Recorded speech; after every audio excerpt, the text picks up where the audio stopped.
Well, I presume you figured out that you're not actually in the classroom by now, but I am. So I guess we could start with the Wall Street Journal like we usually do. Many stories today, mainly about the market moving up and down, and different stocks moving up and down. And chapter 9 today is about valuing stocks. So we're going to learn about a couple of different models, one to value a company, one to value an individual stock. And in doing so, you might say, well, if there's these models that tell you what the price of a stock should be, why was Boeing $350 a few weeks ago and $150 this past week? Why did the market have multiple days where it went up or down over 1,000 points, and on March 12th and 13th, back to back, down 2,000, up 2,000 points? How good are these models? Well, that's going to be what we're going to be talking about throughout our whole class today, okay? The good thing is, if I'm going too fast now, you could actually stop the video and go back and replay it, all right? The good thing for me is when I'm in class and I see someone nodding off, usually, I kind of ignore it and we just go on. But now, if I think you're sleeping, I can just throw a marker at you and wake you up. But hopefully you're all wide awake now. So, let's get going. Chapter 9. First of all, you may have noticed I sent you an email where I've given you a script of today's viewing. It's not word for word, but that way you can look at the video and you can refer back to not only the notes that we had posted, but you can look at the script that I sent you. All right? So the first thing in chapter 9 they start talking about is the board of directors.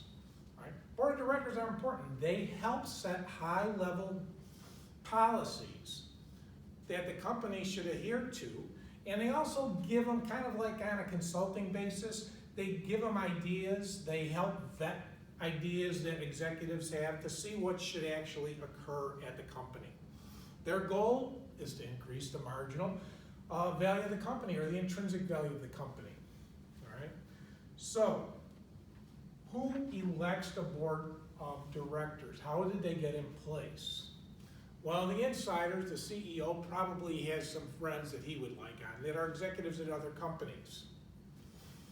Okay, well, he nominates them, and the shareholders get the vote for him. And normally, most companies, everybody gets one vote for every share of stock that they have. That's not always the case. Let's take Google, for example. Now, this is important. Google actually has 3 classes of stock: Class A, B, and C. I'm not sure how many Class C shares are out there, but they're not important for this discussion. What is important is Class A has almost 300 million shares of stock. Class B, 47 million shares. But getting back to that 1 vote per share, that's what Class A gets. 1 vote per share. So they have a total of 300 million votes. Let's look at Class B. 10 votes per share. So even though they have substantially less shares outstanding, they have 470 million votes. So in other words, they control all the votes. Class C doesn't get any votes. What that means is, when things come up to vote, the people that own the Class B shares have control of the company. Who owns the Class B shares? Guess who? The founders, the CEO, the other big executives and insiders own these shares. They may also own some of these. Employees usually own some of these shares. Can the public get some of these? From time to time, insiders sell them, yes. But as you can see, the 10 votes with the Class B gives them control. All right, so that's the important thing to realize here. You do get some voting rights, so you do get a say. But when a company has multiple classes of stocks, you got to check the voting rights to determine how much weight your vote is actually going to have on decisions made. So why is this important? Because the board of directors set compensation policies, how much the executives are going to make. They hire the external auditors. They weigh in on big capital budgeting ideas, R&D, maybe new R&D developments, or mergers and acquisitions. They recommend whether the company should accept the proposal to be acquired. They might weigh in on who the company itself should acquire. All decisions really important to you as a shareholder, okay? So therefore, we want to make sure that we understand who's controlling the companies that we own so that we can figure out if our vote really counts, okay? So what you should know is individual companies can have multiple classes of stock. The distinction is usually the number of votes per share. That's what's important to get out of that discussion, okay? Now, the next topic that ties into your ownership of the company is a topic on preemptive rights. Preemptive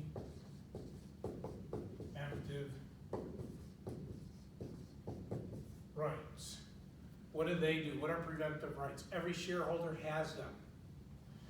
You get the right to purchase an equal ownership value of shares anytime a company issues new shares of stock. So what does that mean? It means the company has 10 million shares outstanding and there's 10 investors, each owning 1 million shares.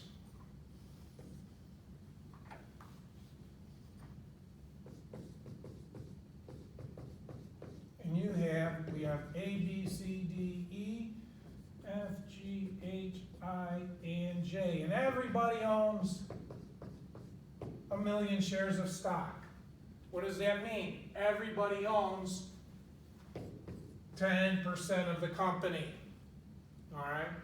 So now all of a sudden, you've purchased some shares in this company. Say you paid $10 a share. And you bought 1 million shares. So you spent $10 million. Because you thought this company was a good company, it was worth investing, you think they had some good ideas. As time goes by, the insiders realize they've actually hit on some projects and ideas that are way better than they had ever foreseen. They believe the profitability is going to be much more. Now they're going to need some extra money to fund those ideas, but they're going to produce much greater returns than were previously expected. So to raise that extra money,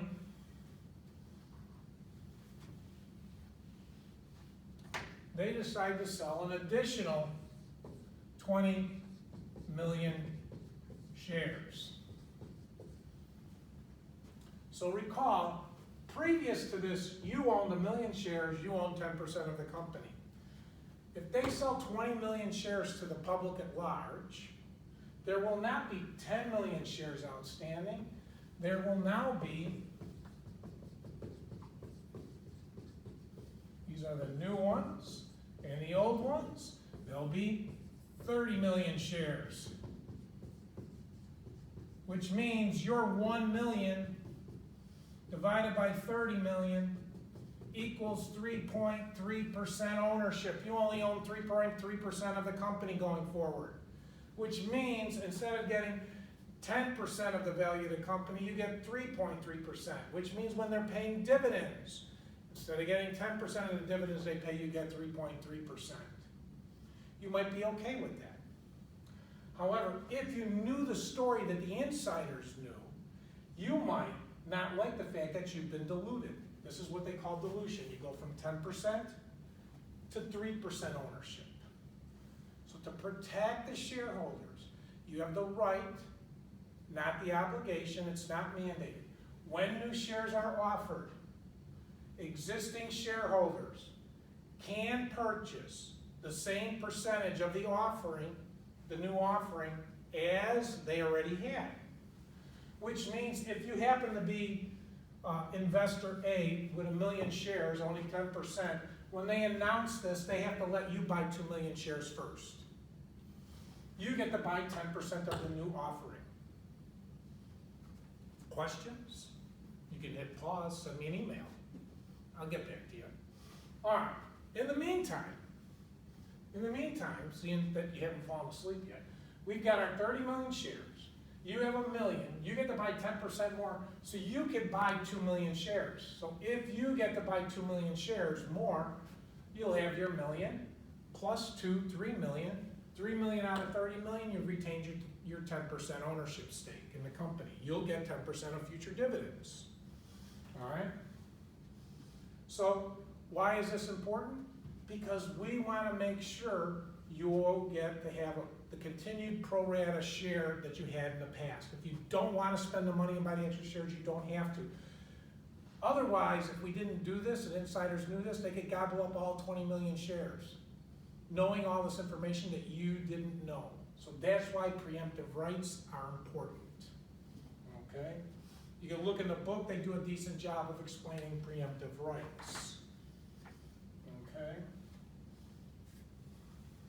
Good thing now is I don't have to worry about how quick I erase the board, because you can go back and rewind.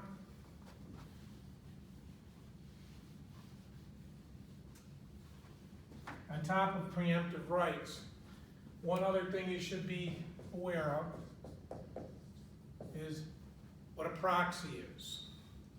Okay, so far we know that I'm going to ask you on the test something about the class of shares. Probably that the important thing there is know your voting rights. I'm going to ask you about preemptive rights. You're going to know that that means existing shareholders get to buy on a pro rata basis the same number, a number of shares to keep the same pro rata share that they owned before. Proxy, you'll need to know how to define that. Proxy is you allow someone else to vote on your behalf. So those shares that you own get a right to vote. What you can do, what many people do, is they already agree with management most of the time, which is why they bought the shares in that company.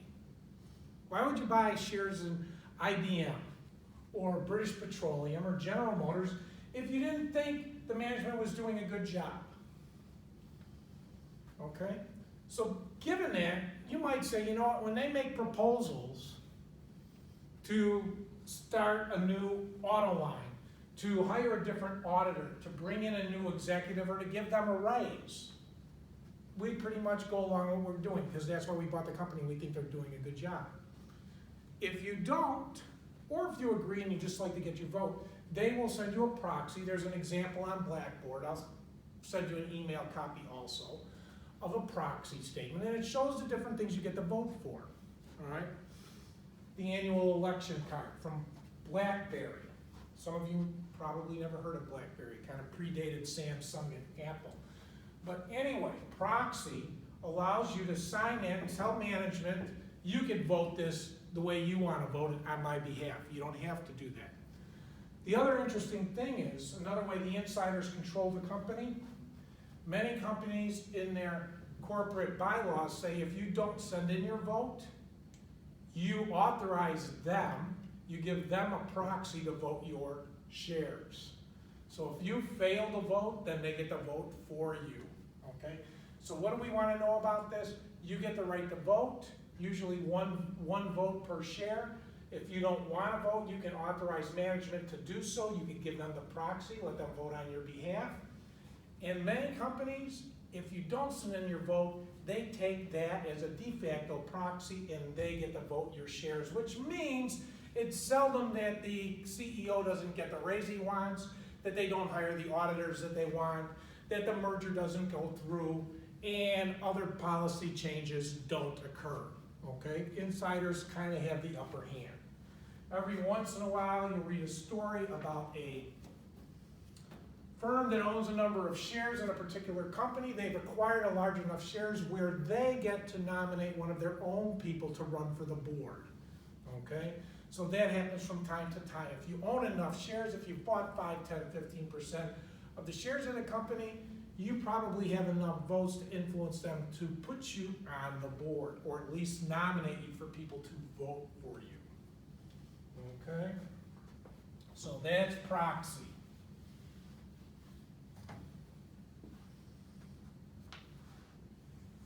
All right? Oh, other things that we need to know about. By now, we should have some idea of corporate bonds and municipal bonds and government bonds. We've been talking about them for a few chapters. We've got a little insight now into common stock ownership. Common stock is what we're talking about here when we're talking about the voting rights, okay? Since we have that, let's talk about So first of all, I should remind us, we know about bonds, we know about common stocks. We're gonna now talk briefly about preferred stocks. 1, 2, 3. Okay, preferred stocks are a hybrid security. What does that mean? When you buy a bond, the company guarantees interest payments to you. They don't make them, the bondholders can force you into a liquidation or a bankruptcy. Common stocks, they promise you a dividend. Things go bad, they may cut the dividend. You'll see stories like that coming out. Story in the paper today, Ford is under pressure, they may cut their dividend. But they can cancel it. But that doesn't mean the company will go into bankruptcy. They're just improving their liquidity, okay? They're reducing the money that's going out. Remember, you can do 3 things with the profits and the cash flow that you have. You can repurchase shares, you can pay dividends, and you can invest in yourself, expand R&D, buy more property, plant, and equipment, or if you want, you can invest in other companies, all right? So you could cut back on the amount of dividends you pay. It doesn't force a bankruptcy. You can't stop paying your promised dividends. Preferred stocks give you a dividend. Let's say they're giving you an $8 dividend and the preferred stock sells for $100. You're gonna earn 8% a year. On a bond, they tell you you're getting 6% or 8%, and you can figure out from the coupon rate how much your interest is. Interest is not a dividend, okay? Common stocks, they will tell you you're getting $2 per quarter, which is $8 a year. But things go bad, that could get slashed all the way to 0. Preferred stocks, they say you're getting a straight amount, $8 based on the investment. Most preferreds trade at 100 or 25 initially. We'll just use 100 because the math's easier. So if you're getting an $8 dividend, you paid $100, you're earning 8%, okay? First thing, why do they call it preferred? Why the name preferred? Number 1, they're preferred in a bankruptcy. They're preferred over common stocks. So should the company fail to pay interest to their bondholders, bondholders start a bankruptcy proceeding. If it goes through fruition, they start liquidating the company. The money that's received from the sale of property, plant, equipment, sale of other things such as their inventory, all that money goes to pay off the bondholders. Let's presume they had enough to pay off the bondholders. Then anything that's left goes to the preferred shareholders.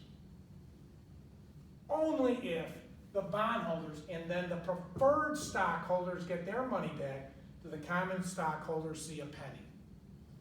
They have to be paid back before the common stockholders. That's why it's preferred. Second reason it's called preferred. So you should make sure you know the first and second reason, okay? There's only 2. Second reason it's called preferred is they're preferred in getting their dividends. Each time there's gonna be a common stock payment, they have to check first, have they paid the preferred shareholders all the dividends owed to them? If the preferred shareholders have not been paid their dividend in the previous year, no dividends go to the common stockholders. The preferred shareholders get paid first. After they get their dividend, then out of that extra cash flow and profits you have, you can start paying a common stock dividend. So preferred stock gets its name 2 reasons. 1, because of their preference in a bankruptcy, they get paid before common stockholders. Number 2, because of dividends. They get their dividends before common shareholders are able to get their dividends. So someone might ask, then why the heck would you want to own a common stock? Because when the company's doing well, you don't just get your dividend, we get our capital appreciation. Remember, stock price goes up, all right? Stock price goes up. Amazon was $10 a share in 2000, it's $2,000 a share now. Well, it might be $1,700 after the little setback we had. But common stockholders don't mind being third in line because they know they actually own the company and they are entitled to all those earnings per share and the benefits thereof. So that's why they own it. They get capital appreciation. Preferred shareholders are just buying it for the dividend. That's not to say that preferred shares might deviate from their $100 initial price, but not generally in a dramatic fashion down or up like common stock does. Common stock, you're looking for the dividends and you're looking for appreciation. Preferred stock, just the dividends. Since you're just looking for the dividends, you want that preferred status. You get your dividends before they get theirs. Okay? Now that we've talked about those, we'll explain one other thing, which we've alluded to on multiple times during the year. Weighted average cost of capital. Weighted average cost of capital. We will figure out the weighted average cost of capital. Previously, I would give that to you. When we were figuring out free cash flow, I would say the weighted average cost of capital is 7%. Now you're going to start figuring it out. Okay, chapter 10, you'll actually start doing it. But when you're figuring it out, you're going to be using bonds, common stock, and preferred stock, how much money you're paying on them to get your answer. Okay, so these three items will lead you to calculating a weighted average cost of capital, chapter 10.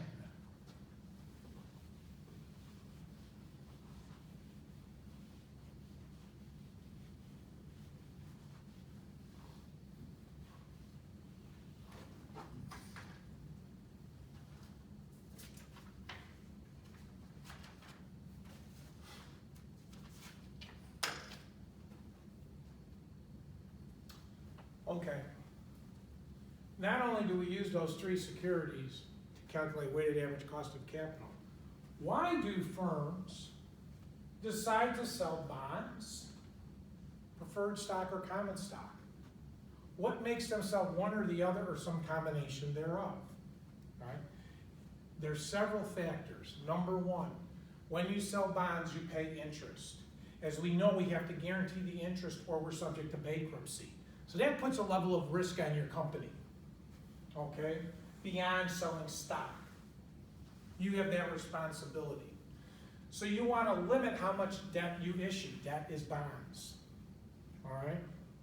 You want to limit that. So hence, if you need to raise $100 million, maybe you try and raise $50 million in bonds, $40 million in common stock, and $10 million in preferred stock. The board of directors will help the company executives decide on the right weightings. Every company's different. The right answer for one company will be different than another. In 450, you'll learn how to calculate the right amount for each company. Okay? At least a starting point.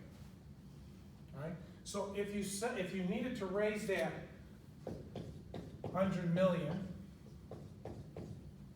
I just said you might do $50 million in bonds, and you might do $40 million in stocks, common stocks, and you might raise $10 million in preferred stocks to get your $100 million. All right? The more bonds that you sell, the riskier your company is, because they guarantee to pay the dividend, the interest. The guarantee to pay interest when you sell bonds increases the more bonds that you have sold. So you become risky. Your balance sheet is less conservative. More debt on your balance sheet, the less conservative your company appears to be. Which means as you continue to sell more debt, and we recall from previous chapters, as you sell second or third tranches of debt, those could be subordinate to the original debentures. So those people coming in to buy the next 10 million will require a higher interest rate because you're becoming riskier every time you sell more debt, okay? Hence, you don't necessarily want to go and raise the whole 100 million by selling debt. You balance it out by selling some stock, which doesn't require you to pay these people back. Here you only have to guarantee the dividend. Here you don't even have to guarantee the dividend, all right? So there's, from a risk basis, you are limited to how much debt you can lend, or borrow, I should say, how much investors will lend to you. Okay, because at some point the rate of interest that they will want will exceed what you're willing to pay. We're limited on how much interest we can pay because we have to earn as much as we pay in the projects that we finance, okay? So 100 million, 50, 40, and 10.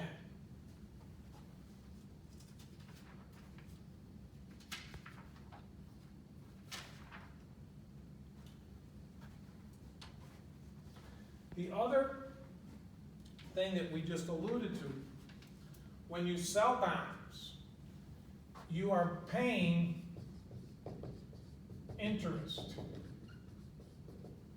This interest is tax deductible. It reduces the amount of income you make. When you reduce the amount of income you make, because you get to put the interest expense on your income statement, you pay less taxes. So in fact, the government is subsidizing the corporation's financing of debt by them getting to reduce their income from the interest that they pay. On the flip side, the investors earning the interest have to include the interest on their tax return and pay taxes on the interest they received, okay? So this is an important point. Companies issuing debt put the interest expense on their income statement. That lowers their total net income, which lowers their tax bill. The investors that earn the interest pay tax on that interest. Dividends, regardless if they're common or preferred, okay? Those don't go through the company's income statement. We should know that all the way back from chapter, well, actually 1 and 2, but really in chapters 3 and 4. These are run through the balance sheet in the retained earnings section. Hence, no break for the company. Whatever you pay, you pay. Okay, it doesn't go on your income statement. On the other side of the coin, though, the investors that receive qualified dividends get a break on the rate that they have to pay the government. So the difference here is bonds create a tax incentive for the company to sell, but nothing to the investors. You pay full. Dividends, the company gets no break, but the investors get a break. So now if we think about this, if we're raising capital, we're raising capital from a whole bunch of different constituents.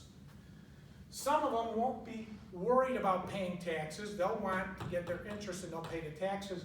Others are concerned about paying taxes, so they might want to invest in common stocks where they get a break on the dividends they pay. So again, from the perspective of taxes, one versus the other may make more sense to some people. Hence, by selling both, you'll attract both types of investors to your company. When you're raising money, you want to have as many people available to invest in it. This is a way of attracting different types of people. Some that want interest don't mind paying taxes. Some that really just want to get a dividend, they're not worried about capital appreciation. Others who would like a dividend, but are really hoping for that next Amazon to go from $10,000 to $2,000, okay? Hopefully that gives you a little bit of understanding of why companies issue bonds, common and preferred stock, and why investors will invest in one versus the other. Okay. I haven't had to throw a marker at anybody. I guess you're all awake.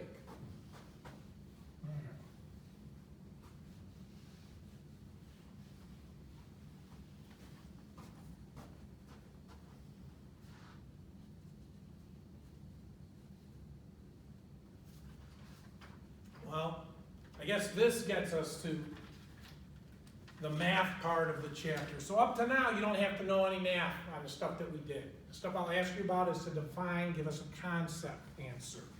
Now we're going to get to the math part of this. All right, and we're going to start with something called the constant growth model. Okay? The book does a decent job on this one. The problems that are in the text that are assigned homework extra problems on Blackboard, they're good ones to do to practice doing this. Okay?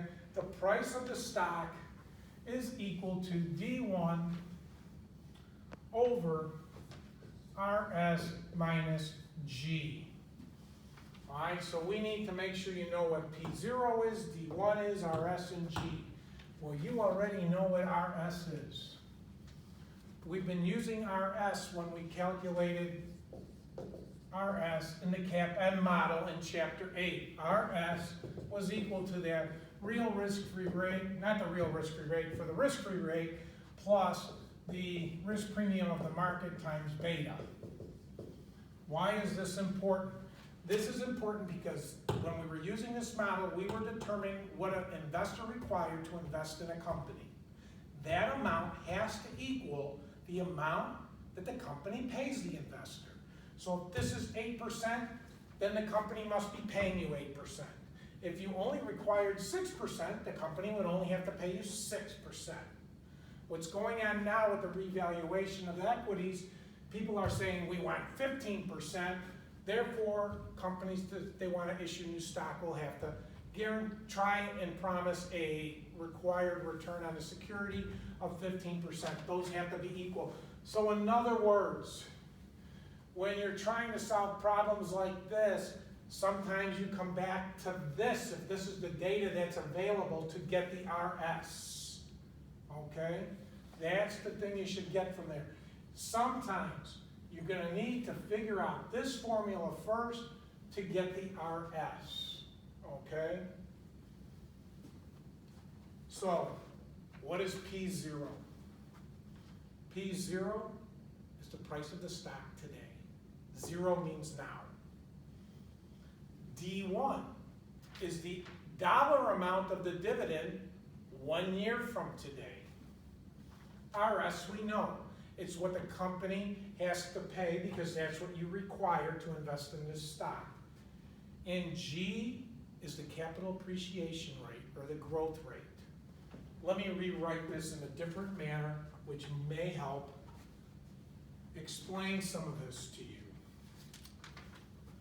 RS, what we want to earn, what the company has to pay, is going to be equal to, with a little bit of algebra, RS equals D1 over P0 plus G. So what does that mean? The amount that we want to earn, or the company will pay us, is equal to the dividend yield. The amount of the dividend that we're going to get this year over the price of the stock, added to how much the stock goes up in price, capital appreciation or growth.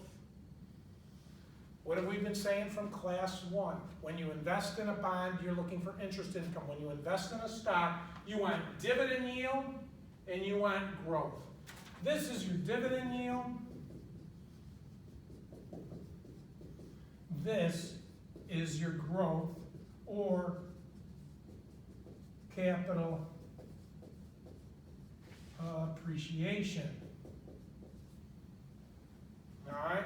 So if the dividend yield is 6% and you're expecting the company to grow at 9%, then this is 15%. Then this is 15%. Okay? If you have a question, send me an email. Okay?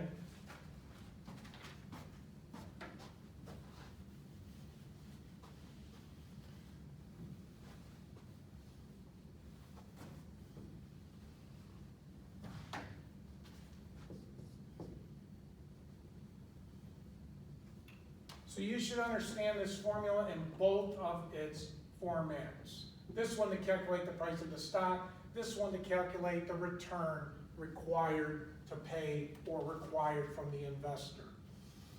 All right, we said P0 is the price today, D1 is the price in a year. So how do we get to D1? Because we're not sure what the dividend is next year, but we know what the dividend is today. So D1 is equal to D0 times 1 plus the growth rate. That's the same G that you're going to use here or here. Okay? D1 is equal to D0 plus 1 plus G. So if the dividend today is $3 and you're expecting the company to grow at 8%, then it's times 1.08. And D1 will equal 324. That's what will be in your numerator here. Okay? So if once we've figured this out, we've got the price of the stock today is equal to 324 over RS minus G. G, we were already given, was 8%, so that's 0.08. Make sure you get your decimals in the right place. And maybe we use the CAPM model to figure out our S, and we figured out our S to be 15%, so that's 0.15, or it was given, okay, because you have to have 3 to figure out the fourth. So if we gave you 2, you probably need to go to the CAPM. Maybe we gave you enough information to figure it out from CAPM. So now it's 324 divided by 0.15 over minus 0.08. That's 324 over 0.07.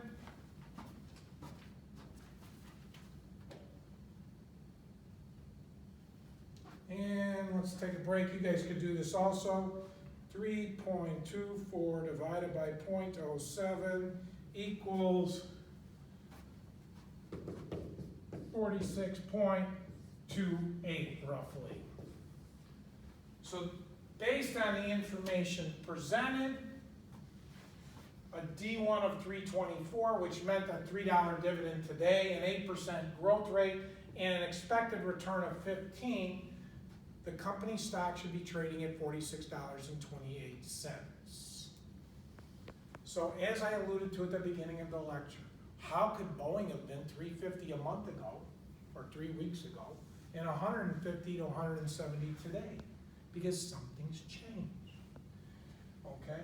Investors might not believe that the dividend that they're paying can continue to be paid, okay? So if they start to doubt that whatever dividend Boeing is paying will be cut or not grow as fast as it did in the future, then D1 shrinks. That lowers P0. We might also start thinking, with all the airlines stopping and canceling orders because they're flying less, that the growth rate's going to diminish.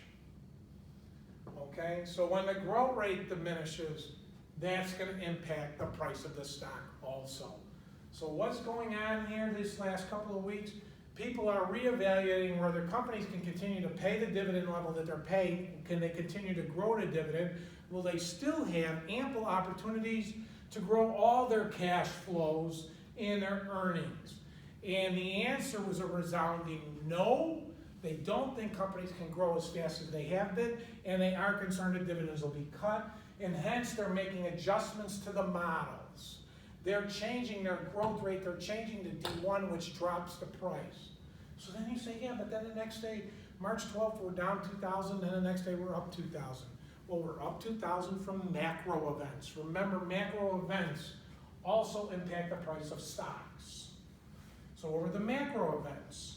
On Friday, they came out and said the Fed is going to put in $1.5 trillion new dollars into the banking system, which lowers interest rates, which allows companies who are concerned about how much debt they had to maybe borrow more because rates will stay lower if the Fed is going to facilitate lending. That's one. Number two, the administration lowered a lot of regulations across the board on a number of industries, okay, especially the healthcare industry. But they're also trying to cut some brakes to the transportation and oil industry. In fact, the president announced that they were going to fill up the strategic oil reserve bins to the brim. They're going to purchase oil, which is good for us as taxpayers because they're buying it now that the oil price dropped. Well, if they're going to come in and buy oil, that should drive the price of oil back up. which means those oil companies can be reevaluated, then maybe their growth won't be as negative as we thought. Okay, so macro events on Friday reversed course and impacted stocks in a positive way, as opposed to Thursday, which was more a micro event, readjusting the growth rates and the dividend expectations of individual companies. So we have to remember there's systemic or macro risk that doesn't change the beta of individual stocks, but the growth rate and dividends that companies pay does on an individual basis impact their stock price. Again, questions, email them to me. When I respond to questions, I will probably respond to them if they're class related to the entire group, because as we know, sometimes when one person has a question, 7 others did, but only one wanted to ask it. And for those of you that like coming to my office, it might be more difficult for you, but I'm around, so send me an email. I can still meet you in the office most likely.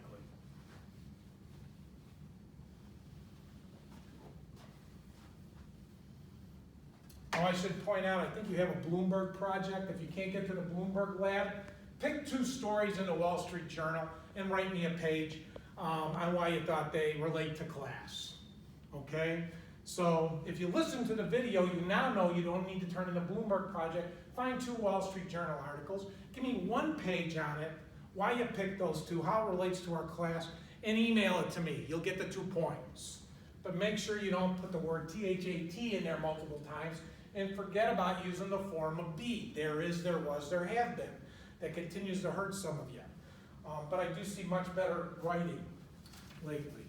Anyway, moving along to a couple of examples. Let's just do a couple more problems on our dividends here. Let's see here.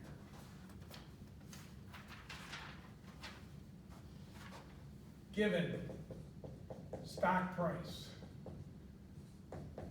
$40. D0, that's the dividend today. Just like P0 equals the stock price today, D0 is the dividend today.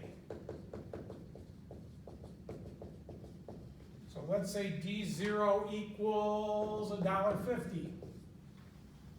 And you're given the growth rate equals 4%. We know the formula requires D1, okay? P0, so here we're searching, first of all, what are we searching for? If I have P0, I must be searching for RS. Okay, RS is equal to D1 over P0 plus G. I need D1, I have D0. How do I get to D1? D1 equals D0 times 1 plus the growth rate. So D1 equals $1.50 times 1.04. D1 then equals $1.56. So I have RS equals $1.56 over 40 plus 4%, that's 0.04.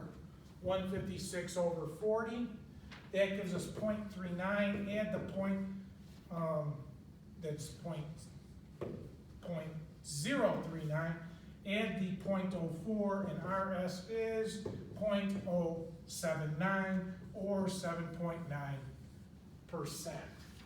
The math is not difficult.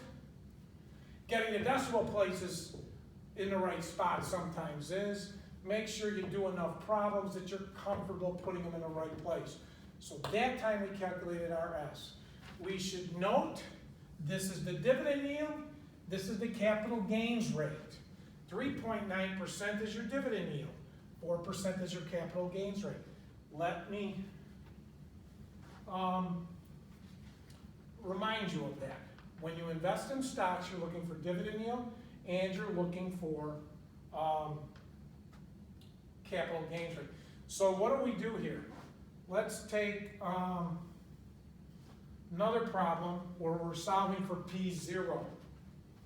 This time we want P0, which equals RS minus G with D1 on the top again.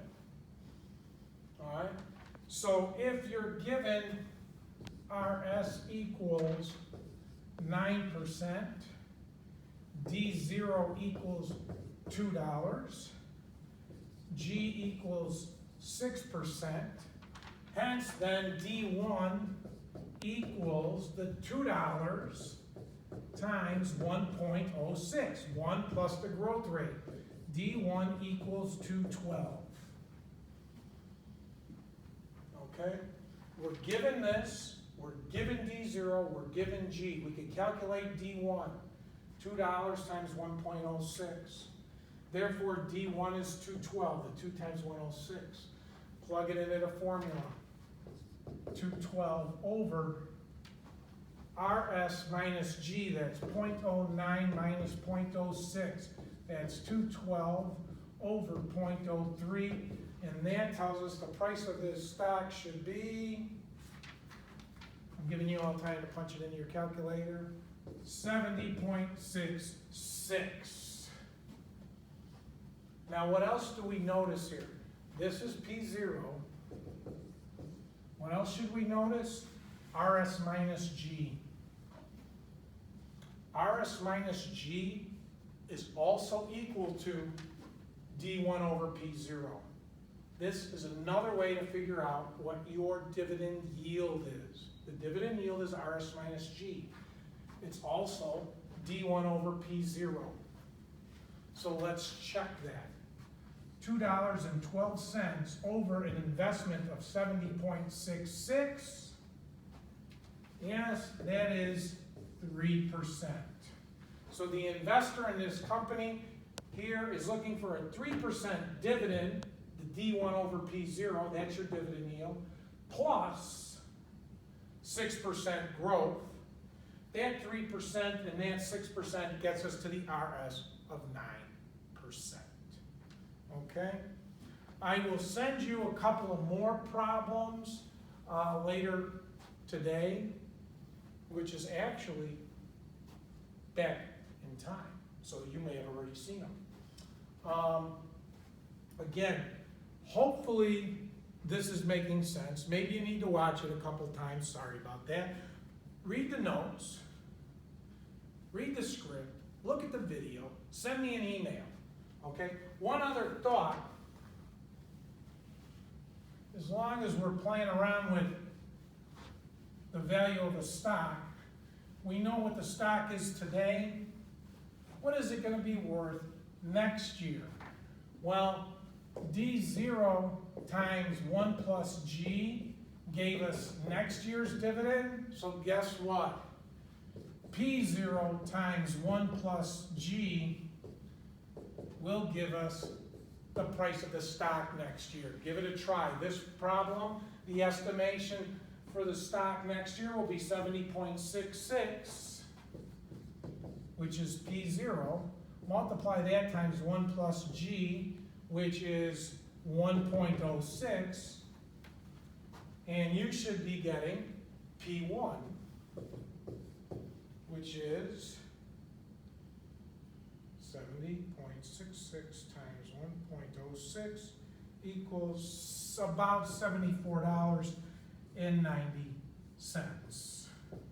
Okay? That's your capital appreciation part of the formula. This increase here, this $4.24 was your capital appreciation that you were looking for to go along with your dividend increase. Send me a note. Tell me if you could hear this and understand it, if it's making sense. The sooner you do that, the better chance I can improve the quality of this for chapters 10 and 11. Have a good day. Bye.